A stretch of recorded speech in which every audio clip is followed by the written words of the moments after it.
क्या आपने कभी ऐसा महसूस किया है कि पैसा आता तो है लेकिन रुकता नहीं, जैसे कोई अदृश्य शक्ति उसे बहाकर ले जाती हो? आप मेहनत करते हैं, पसीना बहाते हैं, कभी कभी तो नींद और चैन भी खो बैठते हैं, लेकिन फिर भी महीने के अंत में जेब खाली और दिल में चिंता होती है। तो क्या वाकई में किस्मत खराब है, या कुछ ऐसा है जो हमारी आंखों को नहीं दिखता लेकिन आत्मा से जुड़ा हुआ है? अगर आपने कभी ऐसा महसूस किया है तो रुक जाइए, क्योंकि ये सिर्फ एक वीडियो नहीं, आपकी आत्मा की एक पुकार है। अगर इस विषय ने आपके भीतर कुछ हिलाया है तो वीडियो को लाइक जरूर करें।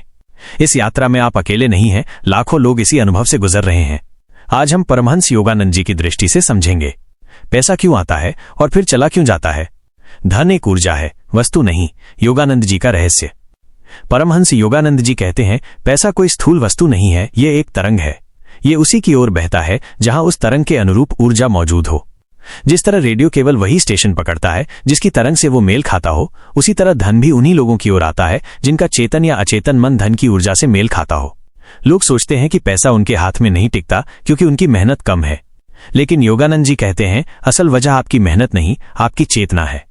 धन स्थायी तभी होता है जब हमारी चेतना स्वीकार की स्थिति में होती है, कमी की स्थिति में नहीं।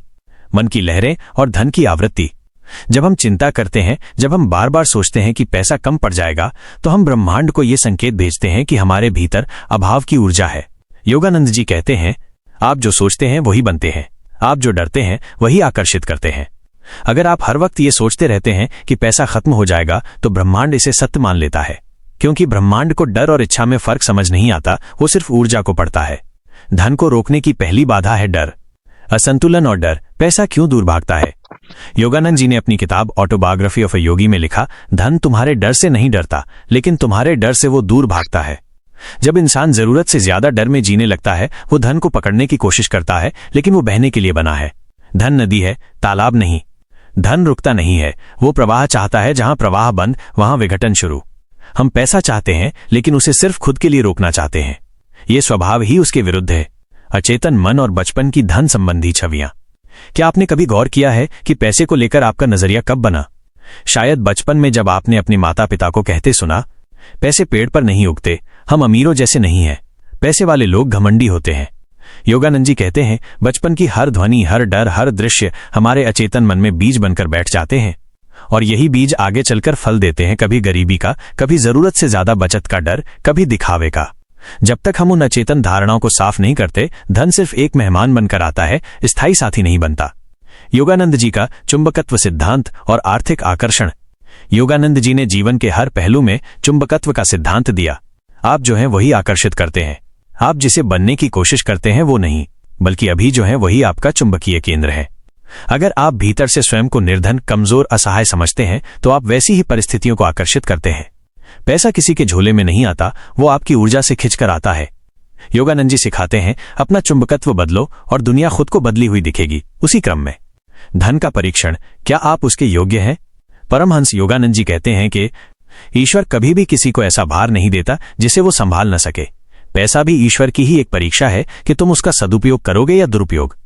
जब हम ये शिकायत करते हैं कि धन हमारे पास नहीं टिकता, तो कभी कभी वो हमारी आत्मा की परीक्षा होती है। क्या आप धन के योग्य हैं? क्या धन आपके भीतर अहंकार, लोभ या अहंभाव पैदा करेगा, या आप उसे सेवा, परमार्थ और आत्मविकास में लगाएंगे? योगानंद जी ने अपने शिष्यों से कहा था, तुम्हें धन तभी मिलेगा जब तुम ये सिद्ध कर दोगे कि तुम उसे आत्मा के लाभ में बदल सकते हो। साधना, मंत्र और आंतरिक शुद्धि के उपाय।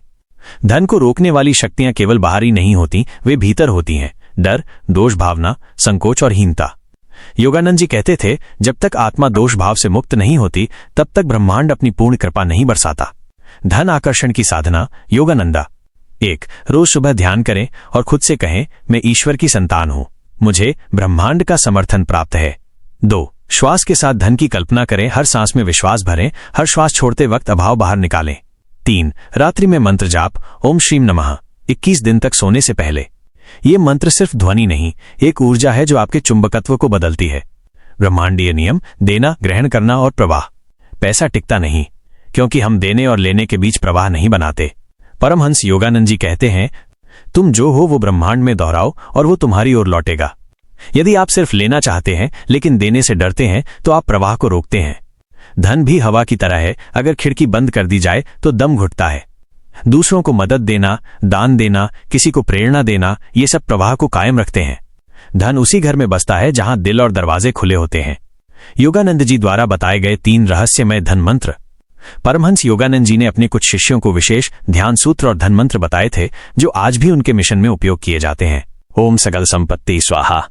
इसका अर्थ संपूर्ण ब्रह्मांड की संपत्ति मेरी चेतना में प्रवाहित हो। यह मंत्र प्रतिदिन 11 बार उच्चारित करें। ईश्वर मेरा अंतिम सहारा है।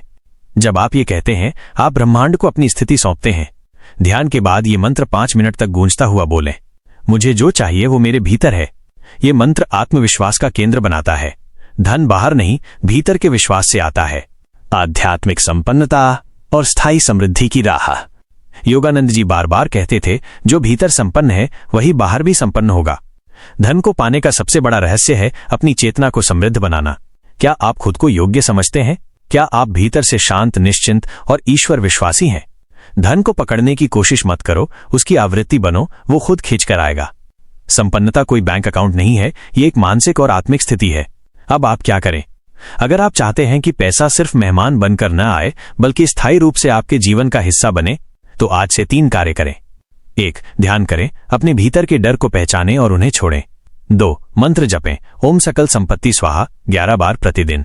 3. प्रवाह में रहें, कुछ न कुछ देते रहें, चाहे सलाह हो, मदद हो या प्रार्थना। परमहंस योगानंद जी कहते हैं, जिस दिन तुम ये मान लेते हो कि ईश्वर ही तुम्हारा स्रोत है, उस दिन से कभी धन की कमी नहीं होती। अगर इस पूरी स्क्रिप्ट ने आपके मन को छुआ हो तो कृपया वीडियो को लाइक करें और दूसरों तक जरूर पहुंचाएं। ये सिर्फ जानकारी नहीं, एक आध्यात्मिक क्रांति है।